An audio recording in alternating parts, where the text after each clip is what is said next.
This right here is the Impact Varipole. Previously, I had to put these 3 lights on C-stands to get them out of the shot and where I wanted. And 3 cheap C-stands cost $420. Now, this weird ceiling stand that you're seeing right here cost $170 for 2 of them. And the best part is it freed up so much room off of the floor. So it's time to throw away all your light stands and just pick up these instead.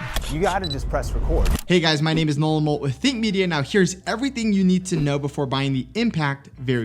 First off, you need to know that there's a few of these on the market. There's one by Manfrotto that costs $260 for a pair, so it's a bit more expensive. And on the cheaper end, you can actually buy a quick support rod that's basically for constructions, and this costs $100 for 2 of them. Now, I've heard they're pretty awesome, and I'll leave a link down below if you're checking those out. The issue is that they're bright yellow, so it's a bit of an eyesore when they're inside of a YouTube studio. So overall, these Impact stands are my go-to when it comes to build quality and price, especially for a YouTube studio. Now they come in different sizes so that you can get the one that fits your space. The one that I have is 6 feet 11 inches by 12 feet and 1 inches. Now my room is 12 feet long, so I was a little bit nervous when putting this up, but it actually works perfectly and I've had no issues with it. You can mount this on the walls, but you can also mount this from the ceiling to the floor as well. All you have to do is extend your pole, and then you pull this lever, and that's going to add the perfect amount of tension to keep your rod in place. On the ends of the poles, it does have these rubber cushions, which is going to give you a no slip grip, and it's going to leave no marks on your wall. So this is perfect for the person who doesn't want to or can't drill into their walls. At full 12-foot extension, you can load up to 24 pounds of equipment, which is actually more than you think it is. And of course, if it is shorter, you are going to be able to add more weight to that. Now, when the pole is upright, you're going to be able to add 55 pounds to this pole. I gotta pause the video right here for a quick disclaimer, because after having this Varipole with the 3 lights up on my walls for 2 months,